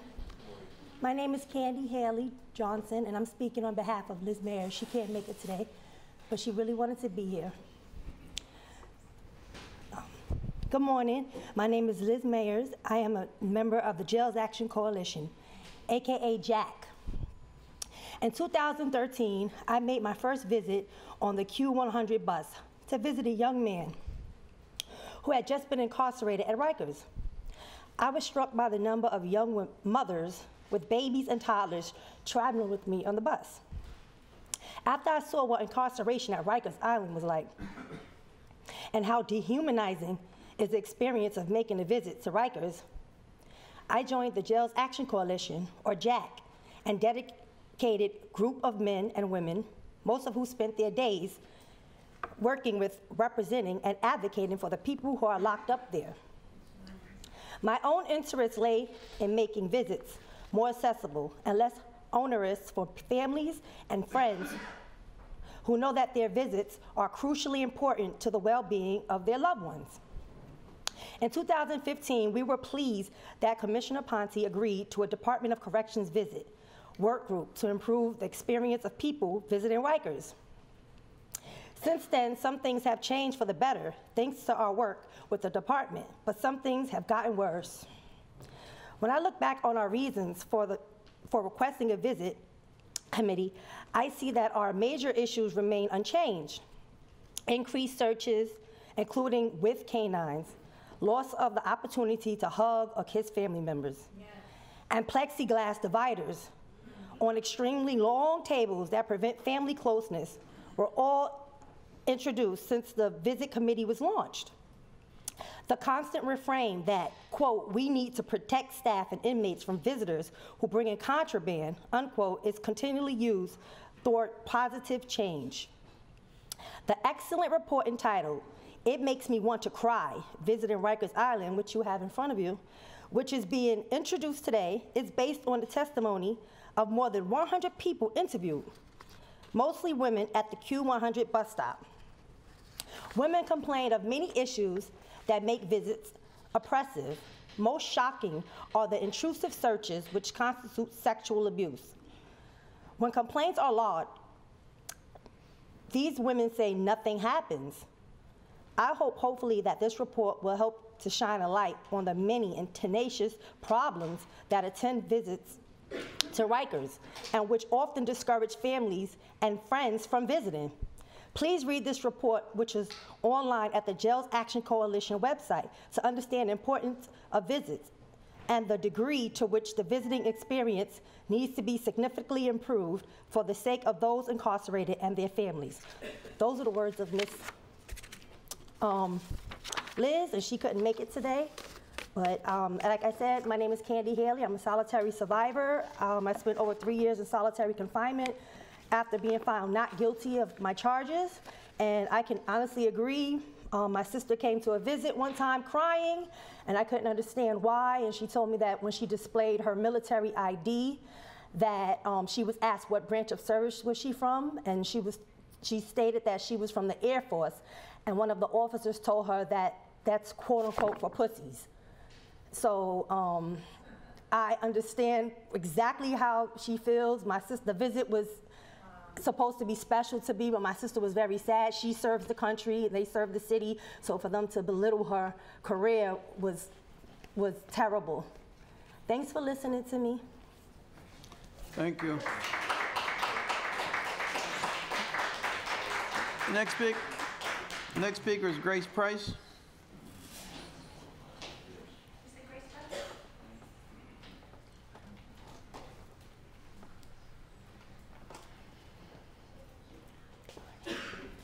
Good morning, I'm Kelly Grace Price from the Jails Action Coalition.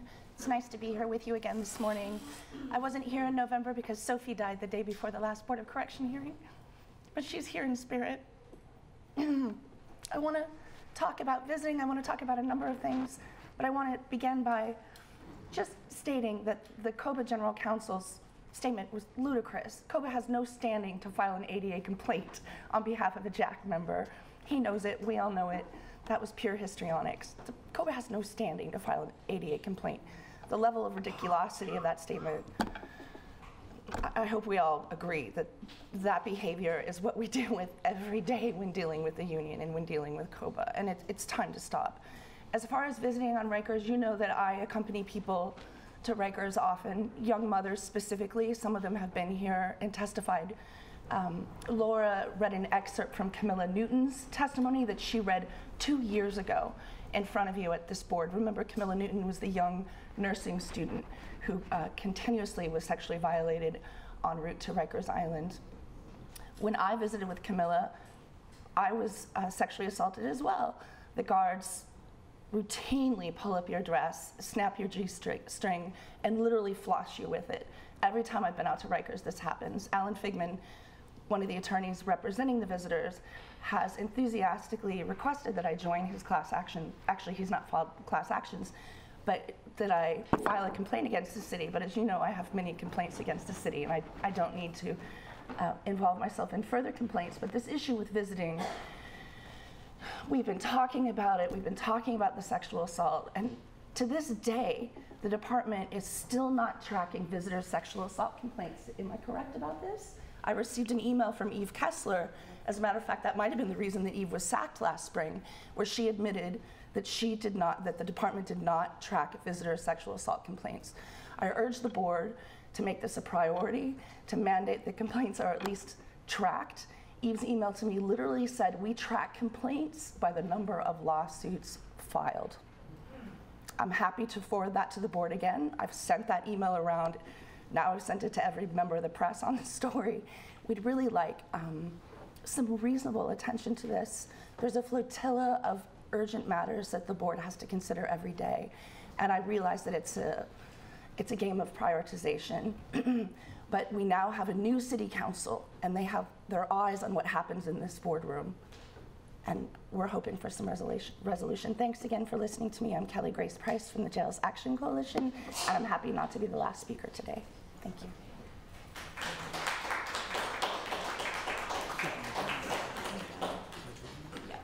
Miguel Medrano. It's our last speaker.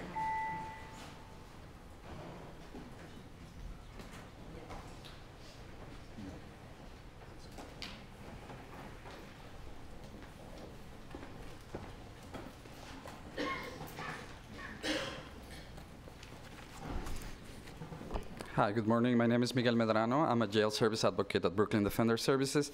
I'm going to read the testimony of Ana Pastoreza about visiting Rikers Island. Okay. My son was incarcerated in Rikers Island from 2010 to 2016, waiting for trial. During those years, I visited him every weekend. No matter how much I checked the DOC website, I only found misleading information. Visitors are not informed that they will have to walk through several metal detectors, that they may be checked for drugs, and they will be sniffed by dogs, and that they will be body searched. We should be informed that an underwire brassiere will cause the metal detectors to ring, and that it will cause the visitors to be body searched. The problem is that these body searches are performed by unprofessionals and poorly trained officers who invade privacy by asking you to unzip pants, show undergarment, expose body parts, and be touching private parts. Yes. That's extremely degrading. The DOC visitors dress code on the website does not state that hoodies and double layers are not allowed. Officers ask visitors to remove long joints, double layers, or hoodies, and remain in bare t-shirts in winter. It's extremely cold.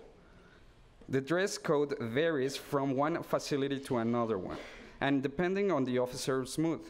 Again, it is very irrational and inconsistent on each visit. DOC officers yell out the rules, and they want you to just follow the orders. Yet, officers don't follow any rules.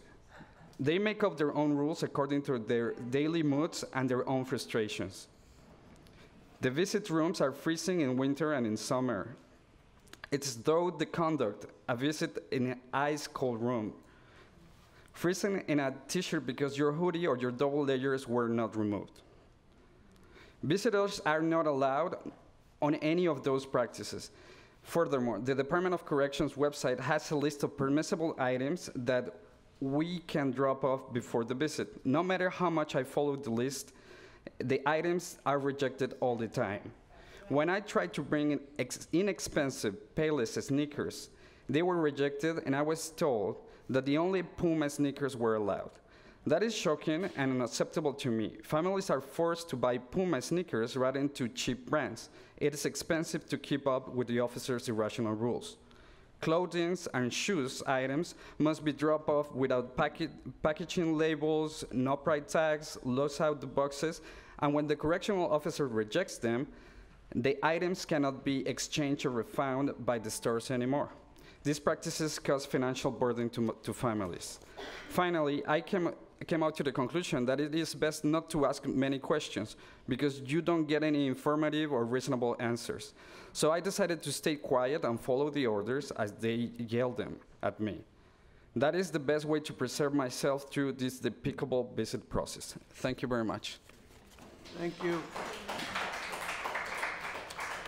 Mr. Medrano is the last speaker, so the next board meeting is scheduled for February 13th, 2018 at 9 o'clock here in this meeting, here in this room. We're now adjourned. Thank you. My name was scratched off the list. I spoke for Ms. Liz, and I was supposed to go after her. I just wanted to put that on the record. Thank you. Thank you. I don't know. Let's let her put it on the record.